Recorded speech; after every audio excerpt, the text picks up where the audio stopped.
क्या पानी में कोई मेमोरी होती है? क्या पानी की अपनी कोई स्मृति होती है? जैसा कि कई धार्मिक गुरु दावा करते हैं कि जो पानी है वो एक लिक्विड कंप्यूटर जैसा है, सब डेटा उसमें जा रहा है और वो रिकॉर्ड कर रहा है। वो यहाँ तक कहते हैं कि पानी को देखने मात्र से, पानी को छूने मात्र से पानी परिवर्तित हो जाता है। हम जिस भावदशा से पानी को छू देते हैं, हम जिस भावदशा से पानी को देख देते हैं, वो बदल जाता है, उसका गुणधर्म बदल जाता है। और वो कहते हैं कि ये पानी के गुणों को केवल नहीं बदलता, वो पानी के भीतर के जो पैटर्न है, जो उनका क्रिस्टलाइजेशन है, उनको भी बदल देता है। हमारा जो भावनाओं का पैटर्न है वो। और इसके लिए वो एक रिसर्च कोट करते हैं जो अक्सर बहुत प्रचलित है।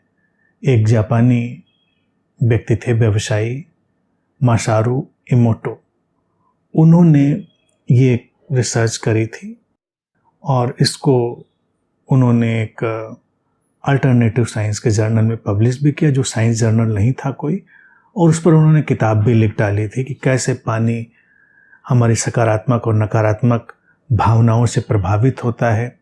और जब उसको हम फ्रीज करके देखते हैं तो जो सकारात्मक भावनाओं वाला पानी होता है वो उसके जो क्रिस्टल्स होते हैं उसमें बहुत अच्छा पैटर्न, सुंदर पैटर्न बनता है।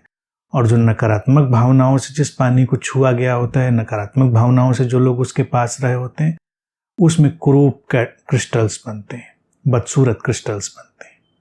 अब ये एक ऐसी बायस थ्योरी है कि कुरूपता और सुंदरता, पहली बात तो ये इंसान के लिए सोचने जैसी बात है, क्या कुरूप है और क्या सुंदर है, वो देखने का नज़रिया भी हो सकता है। लेकिन अगर इस रिसर्च की ही बात करें जो मासारू इमोटो ने करी थी, उसको वैज्ञानिकों ने पहले ही डिबंक कर दिया था। और वो कोई वैज्ञानिक थे भी नहीं वस्तुतः, उनके पास डिग्री किसी और विषय की थी। और इस प्रयोग को जब चैलेंज किया वैज्ञानिक समुदाय ने, तो उसके कई बिंदु थे कि इस प्रयोग को कंडक्ट करने में वैज्ञानिक जो प्रक्रिया होती है उसको अपनाया गया या नहीं, इसका कोई जिक्र नहीं मिला। उसको वो सारे जो नाम्स होते हैं उनको फॉलो करते हुए अपनाया गया कि नहीं अपनाया गया। तो ये सब गड्ढमड्ढ सी एक थ्योरी थी, लेकिन इससे उनको प्रसिद्धि बहुत मिली और लोगों में एक बात प्रचलित हो गई कि पानी जो है वो लिक्विड कंप्यूटर जैसा है और वो अपना काम करता है। लेकिन इसमें क्या होता है, जब कोई व्यक्ति बायस्ड होकर कोई रिसर्च करता है तो उसके निष्कर्ष भी बायस्ड ही होते हैं। इसीलिए कभी ऐसा नहीं सोचना चाहिए। अक्सर लोग किसी भी बात के बारे में कह देते हैं कि इसके पीछे तो वैज्ञानिक रिसर्च हो चुकी है, वैज्ञानिक शोध हुआ। अब एक किसी ने कुछ किया, उसको मान लीजिए कहीं प्रकाशित कर दिया, कोई किताब लिख दी, तो उससे वो उदाहरण नहीं बन जाता। हमको उसके फिर अनुसंधान में ये सब देखना पड़ता है कि बाकी जो साइंटिफिक कम्युनिटी है, वैज्ञानिक समुदाय है, उसने उसका कितना स्वागत किया, उसको कितना स्वीकार किया, उस पर तर्क वितर्क हुए, विमर्श हुए कि नहीं हुए, उसको बाद में भी जो भी शोध हुआ उसको बाद में भी उन्हीं परिस्थितियों में रिप्रोड्यूस किया जा सका या नहीं। शोध वो होता है जिसको हम रिप्रोड्यूस करते हैं। अब हाइड्रोजन ऑक्सीजन मिलकर पानी बना रहे हैं तो हम इसको रिप्रोड्यूस कर सकते हैं किसी भी स्थिति में, वो शोध हो गया।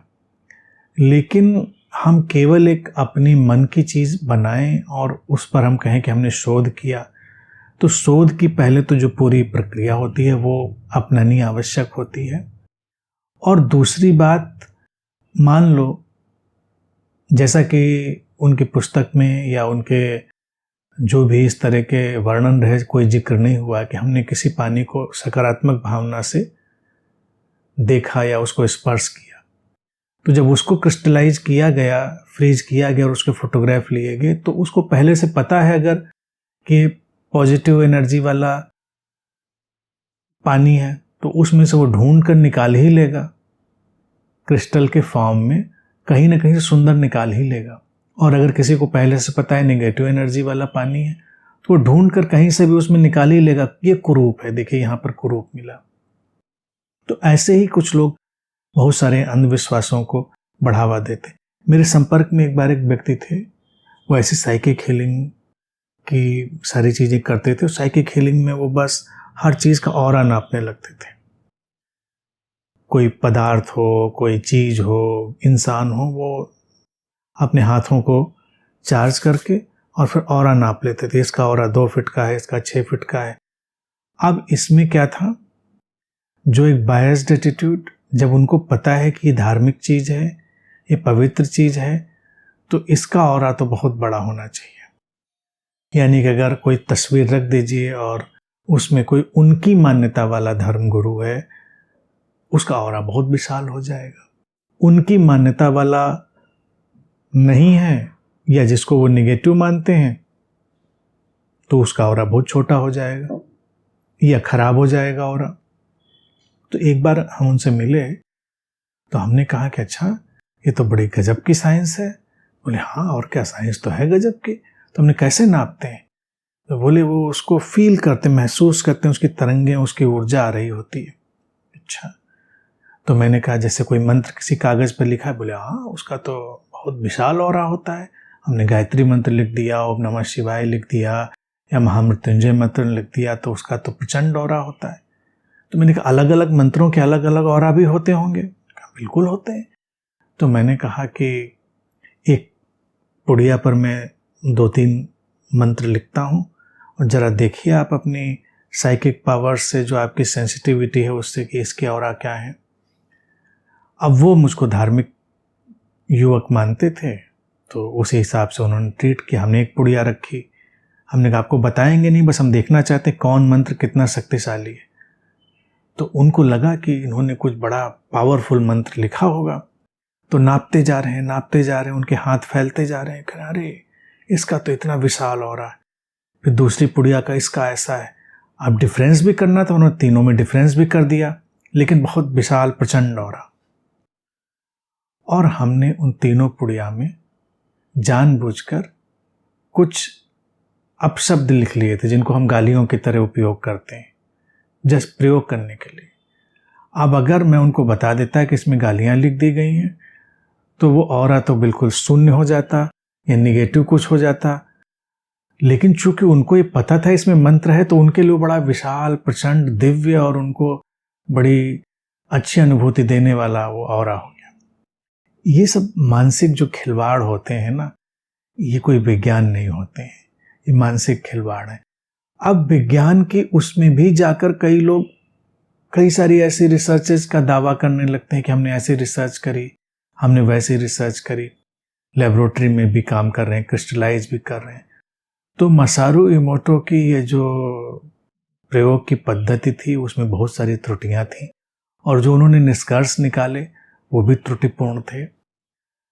और ये कहीं ना कहीं उन धार्मिक अंधविश्वासों को हवा देने वाले थे जो होली वाटर में यकीन करते हैं, होली वाटर का उपयोग करते हैं, या कई धार्मिक प्रक्रियाओं में जो पवित्र जल का उपयोग लोग करते हैं, उस सबको बढ़ावा देने वाली बातें थी।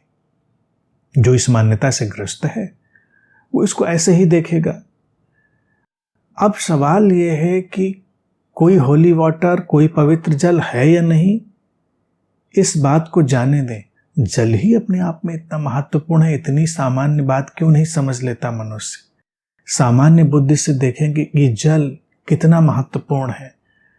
जल के बिना जीवन नहीं है। हम किसी ग्रह पर भी जो जीवन की तलाश कर रहे होते हैं, तो हम उसमें पहले पानी की तलाश करते हैं कि पानी मिले तो जीवन की संभावना भी होगी।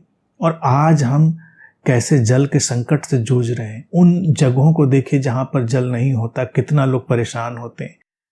तो आज उस पानी के प्रति, जल के प्रति हमारी संवेदनशीलता बढ़े और उसके सदुपयोग के प्रति हमारी दृष्टि विकसित हो, उसका दुरुपयोग हम ना करें, तो ये संवेदनशीलता ही उसको पवित्र बनाएगी और उसको अच्छा बनाएगी। भारत में मैं समझता हूँ कि जो ऋषि मुनि रहे थे, पुराने बुद्ध और गुरु, उन्होंने जल के इस महत्व को जाना होगा और इसीलिए जनमानस के लिए कह दिया होगा ये पवित्र है, इसको ऐसे उपयोग करो। केवल जल के प्रति संवेदनशीलता बढ़ाने के लिए।